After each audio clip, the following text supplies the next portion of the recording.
Mr. Yoram Bauman, the world's first and only stand-up economist. Mr. Bauman, the stage is all yours. Take it away. Thank you very much. Thank you. Thank you. It's a pleasure to be here tonight. Thank you to Kyivstar for sponsoring this event and to all of you for coming to spend a Friday night here. My name is Yoram Bauman. I appear before you this evening, ladies and gentlemen, as the world's first and only stand-up economist. Yeah. It's a niche market. I really only have one thing going for me as a stand-up economist, and that's low expectations. Actually, that's not true. I have one other thing going for me as a stand-up economist. I get to make fun of macroeconomists. You know I'm a real economist because I can make fun of subdisciplines that are totally indistinguishable to people on the outside.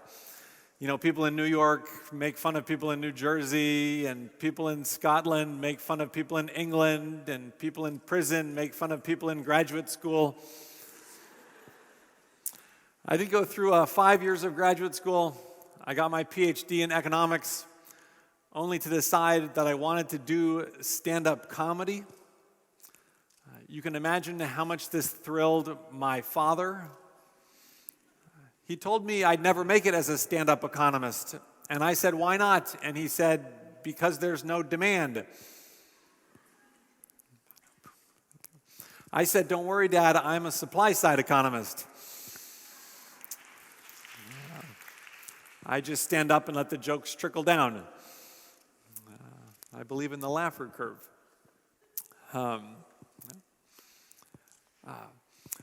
When I came, I had some time to travel around the city a little bit, and I went shopping a little bit. I purchased some gifts for my wife and our new daughter. I bought some like Christmas presents. I bought some Christmas ornaments. Some like little Santa Claus ornaments, some other colorful ornaments. I bought some little green men as ornaments. I thought that when I came here, I was going to try to tell some jokes about Ukrainian politics. But then I decided I had a better idea. An easier idea. I'll tell you some jokes about American politics. All right? So these are my jokes about the American political system, and it's actually a part of audience participation. So I'm going to ask you to participate by pretending that you're all part of the American political spectrum. All right? Now, the way most people think about politics in America is sort of the left wing, the Democrats, and the right wing, the Republicans. So I'm going to divide you up down the middle here. And for the next couple of minutes, this is audience participation. Folks over here on the left, for the next couple of minutes, you folks on my left, you all get to represent the left wing of the American political spectrum. That was actually an appropriate amount of enthusiasm for the left wing of the American political spectrum. You folks over here on the right, I need you all to come through for me. Come on, you all are my right wing. Wow. That was very good, right wing. But when I did this in Texas last month, they started chanting USA. Come on, I want you to, for me, give it a try. You guys are my right wing. Come on. Okay, you need to practice that a little bit. You folks on the left, however, you all were perfect. No, because while the right wing was chanting USA, you were just sitting there looking befuddled and vaguely unpatriotic. Now that's how most people think about politics in America, is left and right. But if you think about economics or political science, what we call median voter theory, that actually leaves out the most important part of the American political spectrum. The left wing is actually folks over here, and the right wing are folks over here, and you all in the middle, you all are the most important part of the American political spectrum. You all are my swing voters. Now, a couple of very important things about swing voters, okay? First of all, in America, there are a lot of swing voters. All right, if you are not a communist or a fascist, then in America you are probably a swing voter. And if you do not know the difference between communists and fascists, then you are definitely a swing voter. Now, your job, swing voters, when it comes to politics and current events, extremely important. Your job, swing voters, is to pay absolutely no attention whatsoever. And then every 4 years, you determine the fate of the free world.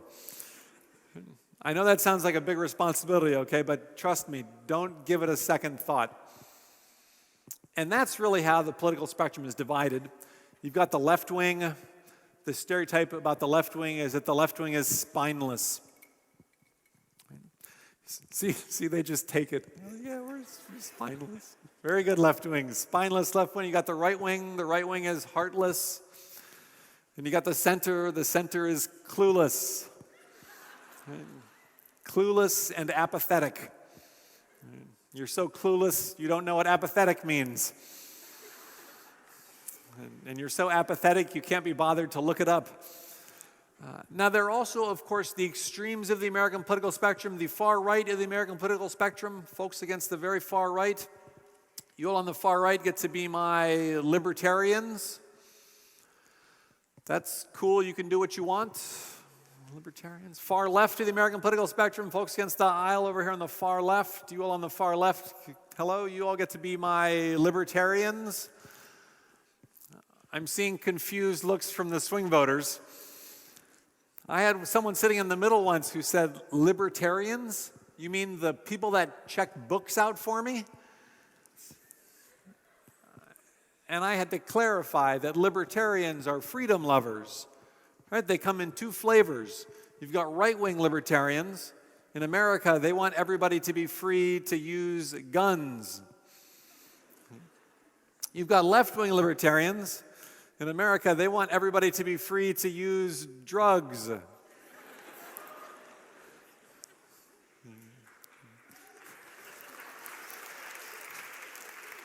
I think some people want to move. Now, both wings of the Libertarian Party in America want to abolish Social Security and Medicare, which makes perfect sense, okay? Because who's going to make it to 65? And when the world is full of meth fiends with machine guns.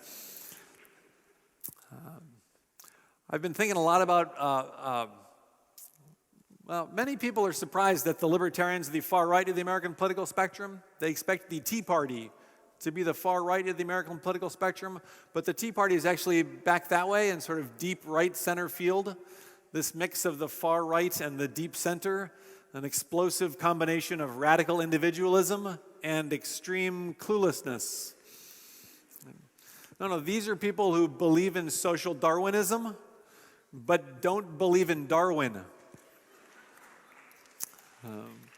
I was in Mississippi not too long ago giving a talk, and there were some Tea Party people there, and I got to talk to them, and I said, look, I can tell that you're angry.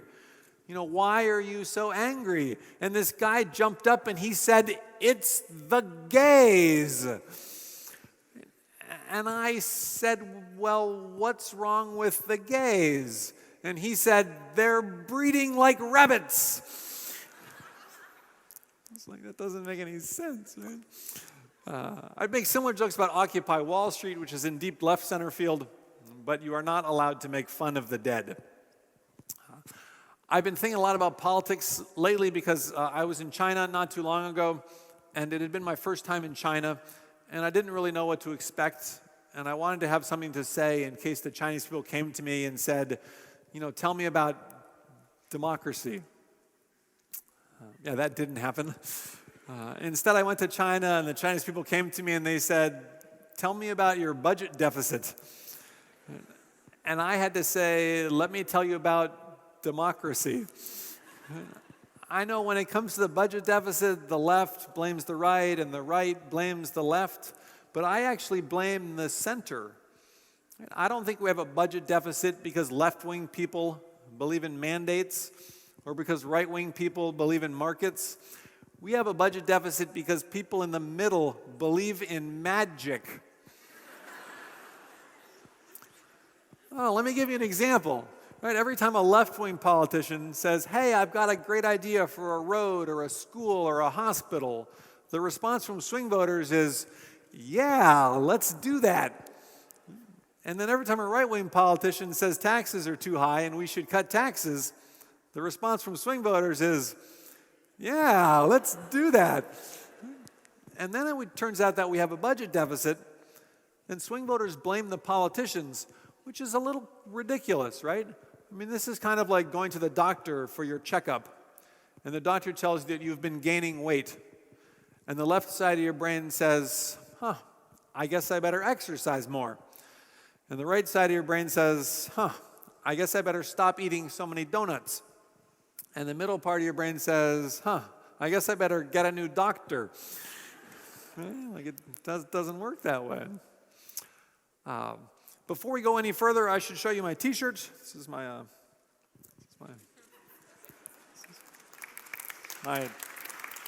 Enjoy Capitalism T-shirts. Maybe they should make a new one that's Capitalism. In any case, this is my Enjoy Capitalism T-shirt. It was made in China. I actually, I did live in China for 5 months. I want to show, this is a view from my apartment building. I lived in a housing complex in Beijing that houses 400,000 people. And I was one of 2 non-Chinese people who lived there. It was me and the guy that everybody there referred to as the black guy. And then one day, I was walking down the street to the bus stop, and I saw a black guy. And I kind of, lost my sense of propriety a little bit. Like I stared at him, and finally I walked up to him and I said, excuse me. I said, you must be the... But before I could get the words out, he looked at me. And he said, excuse me, he said, you must be the white guy. Sure enough, he was the black guy. I was the white guy. And then there were 399,000 Chinese people. He was a very nice guy. He was from Ghana. He was there on a scholarship. We went to McDonald's. We had lunch. International sign of friendship. Anyway, this is what the view from my apartment window looked like about 5% of the time. Much more often, the view from my apartment window looked like that. Yeah, so some pretty serious pollution problems in China. I think that you're not unfamiliar with them here in the Ukraine also. Now, let me give you an example of some economics comedy that, if you haven't studied economics in a while, then some of these jokes might be a little difficult. But I'm going to share with you a routine that's called "When Life Gives You Lemons." So in America, at least, we have a phrase that when life gives you lemons, you should make lemonade. So make the best of a bad situation. But there's a band in Seattle that's called Fly Moon Royalty, and they have a sort of a capitalist twist on this phrase as part of one of their songs that's called Lemonade. So here are some of the lyrics. When life gives you lemons, you can go and build a lemonade stand. Sell it for $1.50, guaranteed to put a little cash in hand. And so I thought this was a nice capitalist version of that phrase, and I thought about what other variations could we use to explain ideas in economics. So, for example, we can compare going to business school to get an MBA with going to graduate school in economics. When you go to business school, when life gives you lemons, you should go and corner the market for lemons. Whereas when you go to economics graduate school, when life gives you lemons, you should go and read the market for lemons. Thank you.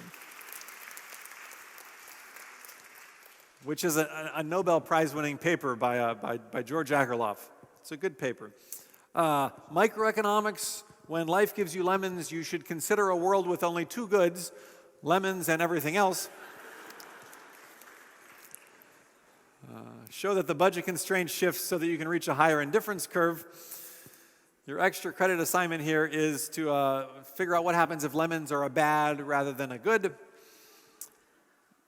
In macroeconomics, when life gives you lemons, you should show the impacts using an ISLM model. And the extra credit assignment here is to come up with clever terminology that allows you to call it an ISLM model. Milton Friedman has what some of you may remember as the permanent income hypothesis, which can be translated into the permanent lemon hypothesis, which says that when life gives you lemons, you should make lemonade, but don't drink it all right away. Instead, you should drink a little bit more lemonade every day for the rest of your life. Development economics says that when life gives you lemons, you should find 50 similar villages in Kenya, randomly divide them into 2 groups and give lemons to one of the groups, and then you wait 6 months, then you publish a paper in the JDE. Finally, the European Central Bank. When life gives you lemons, you should ask the Germans what to do.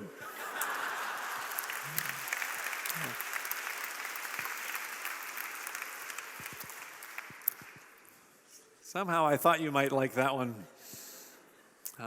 Many people wonder how I got started doing stand-up comedy about economics, as if it is not the most natural thing in the whole world. And I got started with this next little bit that I'm going to share with you. So this is Mankew's 10 Principles of Economics translated. Greg Mankiw, incidentally, he's the professor of economics at Harvard. He has Ukrainian grandparents. And he's the author of a well-known textbook around the world that's based on these 10 principles of economics.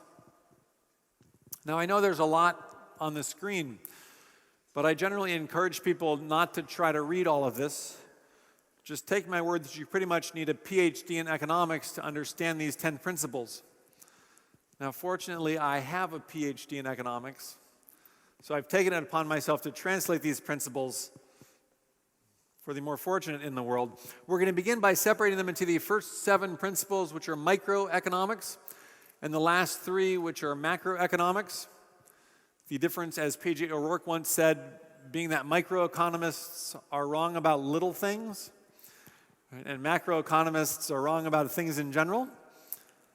We're going to begin with the macro principles 8, 9, and 10. Now, believe it or not, these all have the exact same translation, namely, blah, blah, blah. I can see that some of you have studied macroeconomics. As proof, I need only remind you that macroeconomists have successfully predicted 9 out of the last 5 recessions.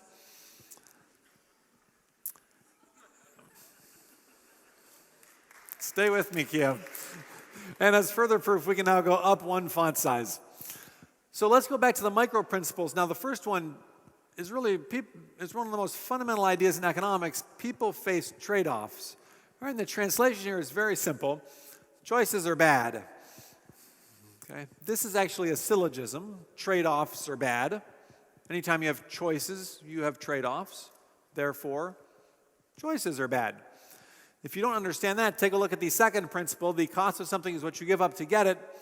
Translation, choices are really bad. Now, I have a simple demonstration of this fact. Let's say that somebody offers you a Snickers bar that you value at $1. Okay?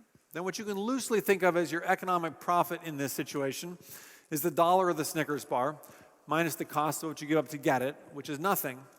Your economic profit is $1. Okay? Now, to begin to understand why choices are bad, imagine someone offers you a choice between the Snickers bar that you value at $1 and some M&Ms that you value at 70 cents. Now your economic profit is only 30 cents. You begin to understand why choices are bad. The worst possible situation, in fact, is being offered a choice between a Snickers bar and an identical Snickers bar, because then your economic profit is 0.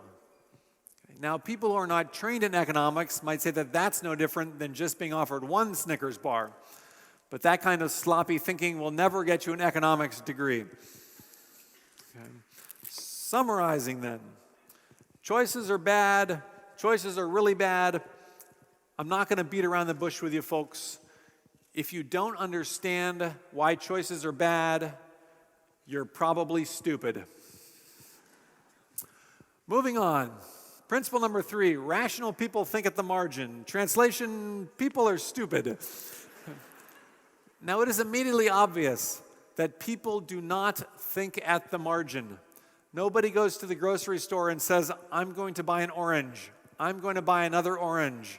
I'm going to buy another orange. That joke only makes sense to econ majors. People don't think that way. But if people don't think at the margin, and if, as Mankiw says, rational people do think at the margin, we are led to a most unhappy conclusion. People are not rational. People, in other words, are stupid. But before you despair for humanity, take a look at the next principle. People respond to incentives. Now, the dictionary says that incentive is a noun. That means motive. So when Mankiw says that people respond to incentives, what he's saying is that people are motivated by motives. You might think this is a bit like saying that tautologies are tautological. Right? I mean, people would have to be pretty stupid to be unmotivated by motives. But remember principle 3. Right? People are stupid. Hence the need for principle 4 to tell us that people aren't that stupid. All right, moving on to every economist's favorite topic. Principle number 5, trade can make everyone better off. Translation, trade can make everyone worse off. Now you may wonder how the translation of principle 5 is the opposite of the principle itself. I have a simple proof of this fact that will blow your mind. I want you to compare 2 statements. One of them is trade can make everyone better off, and the other one is trade will make everyone better off.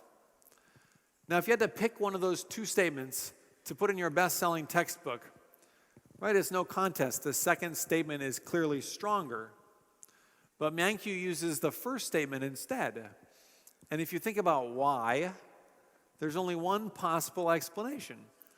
The second statement has got to be wrong. In other words, trade can make some people worse off, and from there it's just a hop, skip, and a jump to trade can make everyone worse off. Now, I figured some of you would have some questions about this, so I added a footnote with some details. Eat your heart out. Now that we've cleared that up, I want you to see the last 2 principles. Markets are usually a good way to organize economic activity. Translation, governments are stupid. And governments can sometimes improve market outcomes. Translation, governments aren't that stupid. Follow immediately from principle 5 and its translation. Right? If trade can make everyone better off, what do we need government for? Just let people trade. Right? Governments are stupid. But if trade can make everyone worse off, well, we better have a government around to stop people from trading. Right? So there are the 10 principles of economics translated. Much better than what we started with, I hope you'll agree. So I filmed this a couple years ago and put a video up on my website and on YouTube, not thinking all that much of it. And I'm a little embarrassed to say that a couple years ago it passed 1 million hits on YouTube. Thank you. Which is a lot for economics jokes. Not a lot for videos about, puppies or Korean pop stars. But it's a lot for economics jokes, and many of those hits are because the video was posted on Greg Mankiw's blog. It turns out that he's a fan of my parody. Either that or else he comes from the school of there's no such thing as bad publicity. And in fact, I got to perform in his class at Harvard. It was the last leg of my 2008 Supply Side World Tour, which was mostly a trip to Israel with my father. But as long as I was there, I did some comedy in Europe, and then I stopped off at Harvard. Originally, he wasn't going to tell his students that I was coming. He just said there was a surprise guest who was coming to class. But then he had to tell them that I was coming because some students went to his office hours and said there was a rumor going around the Harvard campus that Fed Chairman Ben Bernanke was coming to class. I'd like to think they got the better end of the deal. In any case, one of the great things about YouTube is that not only do a lot of people waste a lot of time looking at videos on YouTube, A significant fraction of those people waste even more time commenting on videos on YouTube. And I want to share with you some of my favorites, beginning with someone with the screen name of Coolway. And Coolway writes, I can't tell whether this video is supposed to be funny or educational. Choices are bad. Runner-up comments, you're funny, and I don't say that to a lot of people. Lots of people are not funny. Lots of people are sad. I like to think that I'm doing something new in the world by doing stand-up comedy about economics. Apparently not. The next person writes, a Jew who's an economist and a stand-up comedian? You can't get any more stereotypical than that. The man in the video is the most stupid man in the world. This is especially impressive given the competition.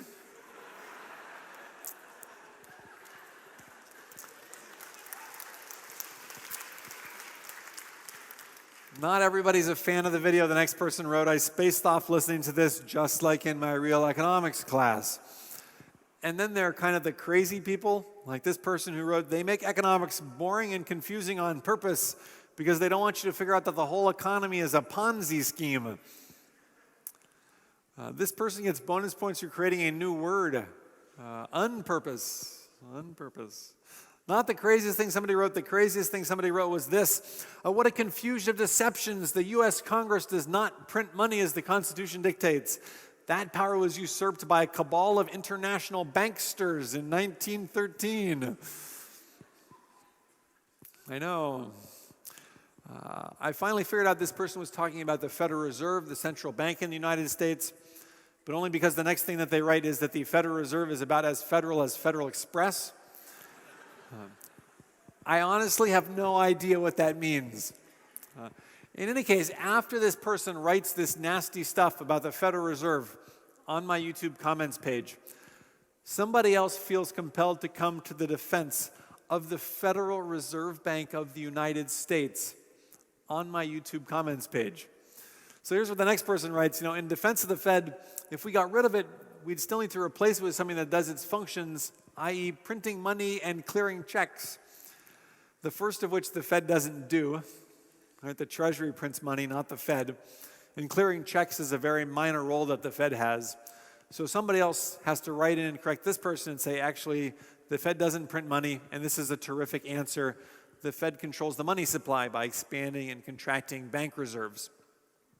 And then the first person writes back in and says, oh yeah, that's right, thanks. So now we're getting education on the YouTube comments page. Not all exchanges are this nice. One person writes in and just says, translate? Oh, somebody else says, he's poking fun at microeconomics. And the first person writes back and says, yeah, but translate, you jerk. Second person writes back and says, that was a translation. You should probably stick to entertaining yourself with less intellectually demanding material. Meanest exchange on YouTube starts with somebody who writes, this video rules. By the way, I'm not an economist. I switched my major. I switched my field of study, which compels somebody else to write back and say, thanks for keeping us updated. Let us know when you drop out altogether and devote your life to smoking crack.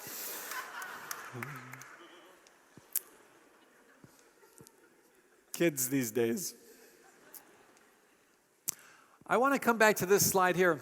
I'm going to be serious for a few minutes, then I will go back to telling you jokes. But this example in this footnote is actually a real example. So usually economists talk about trade making lots of people, sometimes everybody, better off. But it actually is possible, at least in theory, to have a situation where trade makes everyone worse off. And since this relates to the work that I do when I do serious economics work, I work on environmental economics and climate change and carbon taxes and things like this. So I want to talk you through this example real quick. So I'm going to tell you a made-up story about these three people. We're just going to call them Orange, Pink, and Blue. Orange, Pink, and Blue live in a small town, and the small town has an air pollution problem. So think Beijing, but with three people. Okay. Models are simplifications of reality. Okay. And each of these three people, they each have a garage that's full of stuff that they don't use. All right, so now we're going to see some trades. So first, Orange is going to sell a lawnmower to Pink. And we can imagine that Orange is not using the lawnmower. She sells it to Pink for $100. And maybe they each got $100 in value from that trade. Orange sells his lawnmower she's not using for $100. Maybe Pink would be willing to pay $200. She only has to pay $100, so she gets $100 in net benefits. But when Pink starts using that lawnmower, lawnmowers create a little bit of air pollution. Maybe you can see a little bit of haze around this town. And like I said, this is a made-up economic story. Maybe we can monetize the health impacts from asthma and lost days of work in school and lost agricultural productivity, maybe at $80 per person. All right, not just for Orange and Pink, but also for Blue. So the impact on Blue is what economists call a negative externality, because Blue is external to the trade between Orange and Pink. All right, but note that Orange and Pink each get $20 in net benefits from this trade. So that trade could still make sense to them. They may not know about Blue or they may not care about Blue. So now I'll tell you a similar story about Pink, who's going to sell a motorcycle to Blue. They each get $100 in value from that trade. Pink sells the motorcycle for $100 that she wasn't using. Blue would be willing to pay $200. She only has to pay $100. But when Blue starts using that motorcycle, air pollution gets a little worse. Maybe an additional $80 in healthcare costs for everybody. And now you just complete the circle, right? Blue is going to sell a chainsaw to Orange. Don't ask why. They each get $100 in benefits. Air pollution gets worse. Another $80 in healthcare costs for everybody. And now if you just add up any one of these columns, right, you see that after all three of those trades together, everybody ends up at minus 40.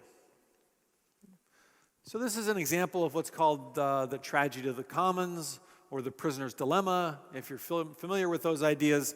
The economics being that each person's trades are individually rational.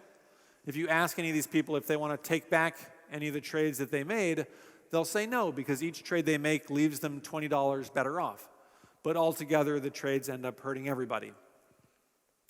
If you want to belabor the point and make a connection to climate change, you could, I don't know, like label the people. Right? And this is in very broad strokes what economists are concerned about when it comes to climate change. Now, I know that Ukraine has more pressing issues to deal with right now than climate change, but I'm going to tell you about this issue because I think it's going to be an important issue in the decades ahead. So it'll come back on the radar screen, I think. So everything that I think you need to know about climate change in just a couple of slides, and then I will go back to telling you jokes. So first of all, we have this fact that carbon concentrations in the atmosphere are going up. Nobody really doubts this. Nobody doubts this is primarily caused by human activity, principally burning fossil fuels and deforestation.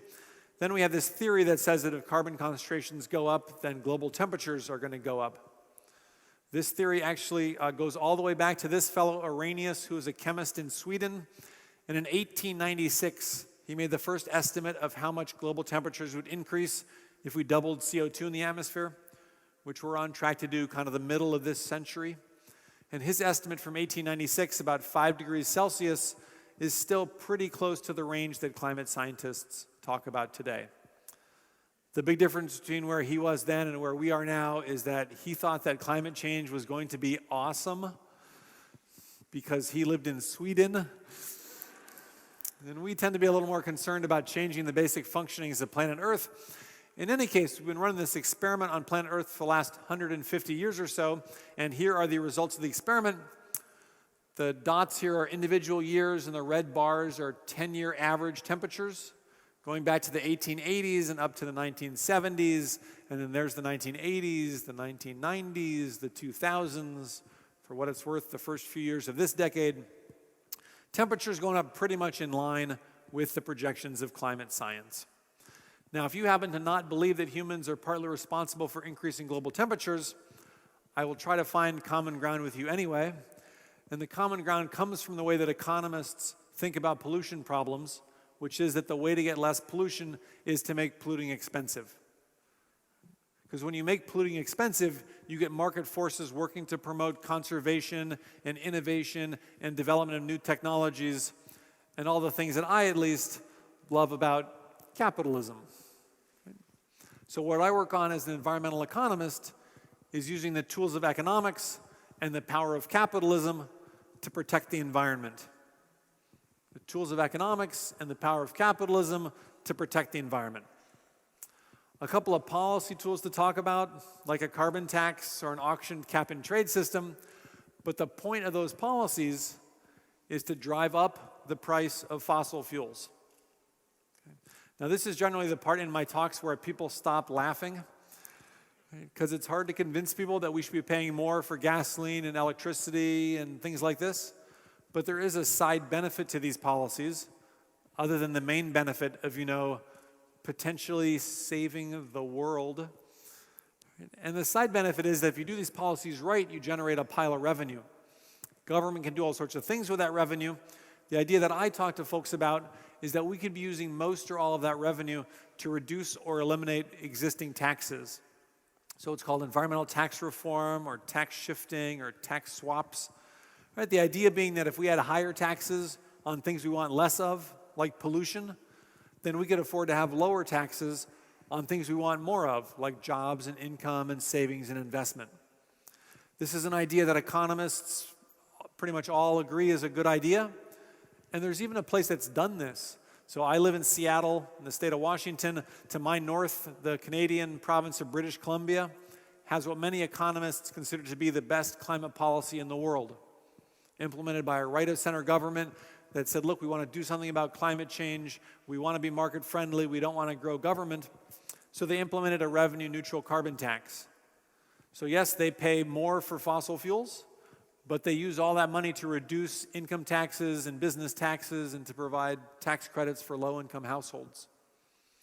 As an economist, I would say that this is a terrifically smart policy. It went into place in 2008, and we can actually see how it's working. So here's petroleum sales in BC have fallen both in absolute terms and compared to Canada as a whole. We can see the economy of BC is doing fine. Inflation is low. So to give you an idea, I don't claim to understand the entire tax system here in the Ukraine, but I'll give you a sense of how I think this might work in the Ukraine in case any of you are looking for class projects or dissertation topics or life work. So Ukraine has fossil fuel emissions of about 300 million tons of CO2 per year. So if you had the same tax they have in British Columbia, so about $30 per ton of CO2, so it's about 300 hryvnia. This was at an old exchange rate, I guess, not today's exchange rate. So that's going to be about 3 hryvnia per liter of petrol or 0.3 per kilowatt hour of coal, if I did my numbers correctly. Right, you would reduce carbon emissions, you would help clean up the air pollution, and it would generate about 80 billion hryvnia a year in government revenue. Now that may sound like a lot of money, but if you put it in the context of the entire tax system, it's about only 25% of the tax revenue for the country. So you could take that money, for example, you could eliminate the personal income tax, you could reduce corporate income taxes, or you could reduce the value-added tax by a significant amount. So my message to you that I want to share with you is to think about using the tax system to line up private incentives with social incentives. And I know there are many issues around natural gas, both geopolitical issues with Russia, as well as internal issues. I also know that there have, at least in the past, there have been lots of subsidies for natural gas usage. But I think there are both political and economic reasons for wanting to provide strong incentives for people to use less gas and to use less fossil fuels in general. And I encourage you to think about using the tax system to accomplish that. So instead of providing subsidies to people and saying, here, have cheap gas, instead you could just provide people with money. And then they can choose whether they want to spend that money on gas or whether they want to spend that money on other things. Maybe they'll choose to, put more energy efficiency in their houses, and then spend that money on other things. So that's the serious idea I want to leave you with, is the idea that we could have higher taxes on bad things and lower taxes on good things. And thank you.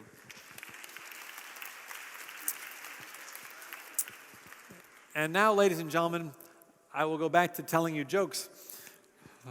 Although I did this talk once for a very conservative crowd in Minnesota, and this fellow came up to me at the end of my talk and said that the stuff I said about climate change was the funniest part of my whole routine. I'm happy to say that this last year has been a big year for economics comedy. I got to be on the PBS NewsHour, which is a big public television station in the United States, and they interviewed 3 economists on this show. They interviewed Robert Shiller, who won the Nobel Prize. They interviewed Joseph Stiglitz, who won the Nobel Prize, and they interviewed me. I felt like kind of a self-aware version of Sarah Palin. And what did they ask me? My moment of TV fame on the PBS NewsHour, they asked me if I'd ever bombed on stage. Right, now, a couple of things about this, all right? First of all, I am not afraid of failure, okay? I'm an economist. Secondly, I'm a professional comedian, right? So if a joke doesn't work, you just sort of keep throwing stuff out there until you find something that sticks, which is basically the same thing that the central bank has been doing for the past 5 or 6 years. Finally, I had to admit on the PBS NewsHour that, in fact, I had bombed on stage. The worst show that I ever did was in October of 2008. You remember what was happening to the world economy and stock markets in 2008? It looked like we were going back into the Great Depression. October of 2008, I did a show in Colorado Springs for a group of bankers.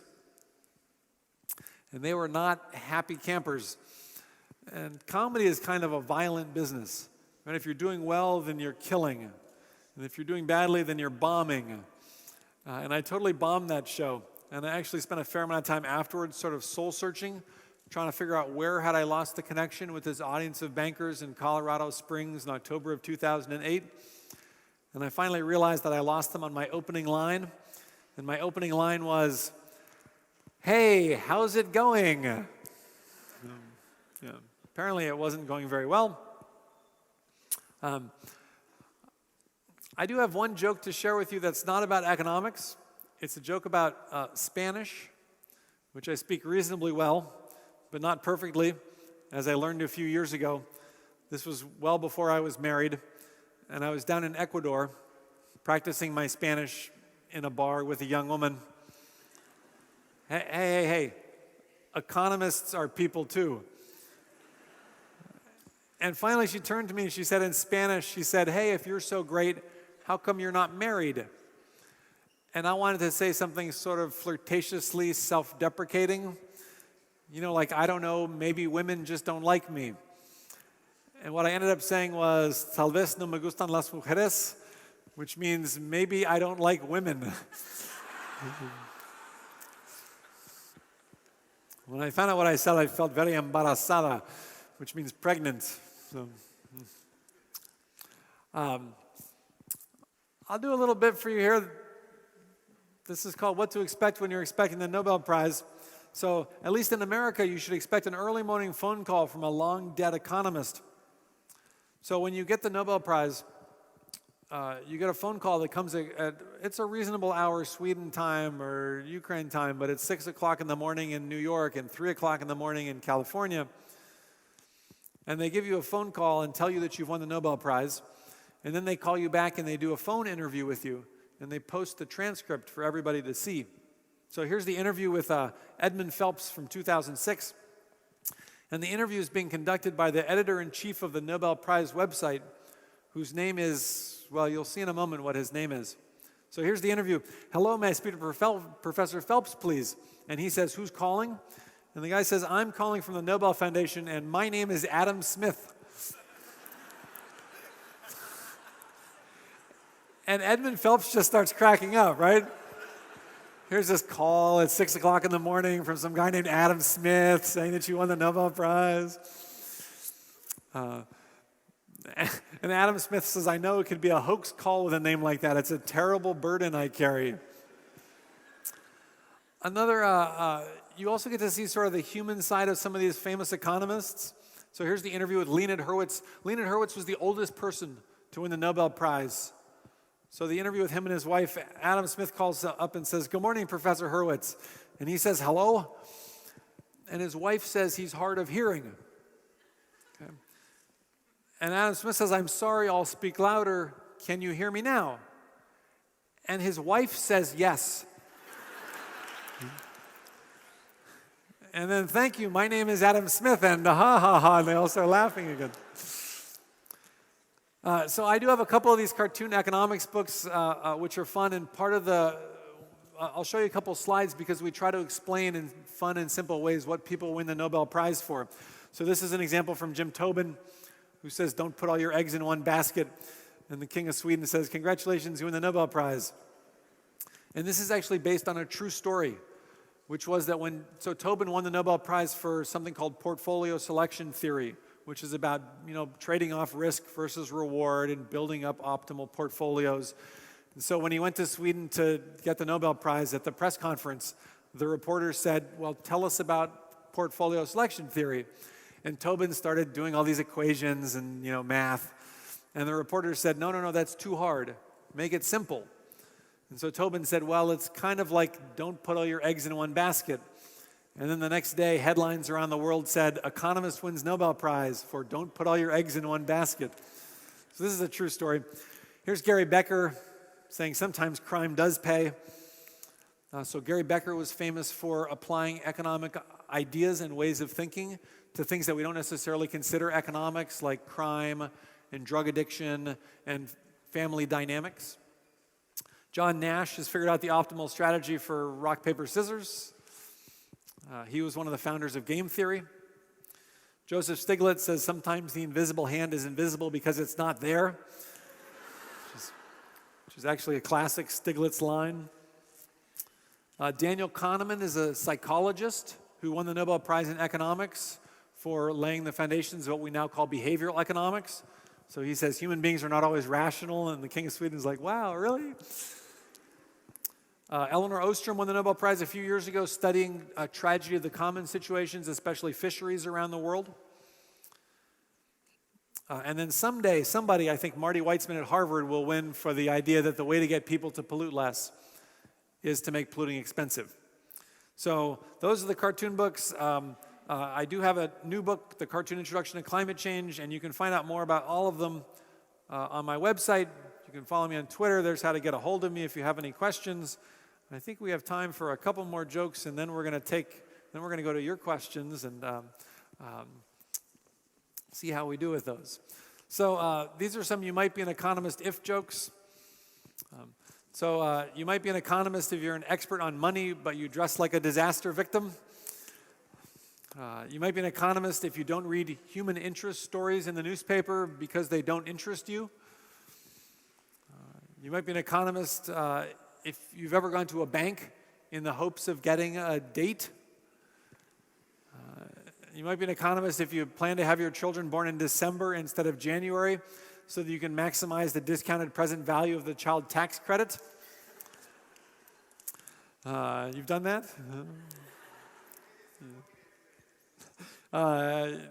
You might be an economist if you think that supply and demand is a good answer to questions like, where do babies come from? And finally, you might be an economist if you adamantly refuse to sell your children because you think they'll be worth more later. Thank you all very much for inviting me to join you for the evening. I hope you've had a good time. Thank you, Tom. Yoram.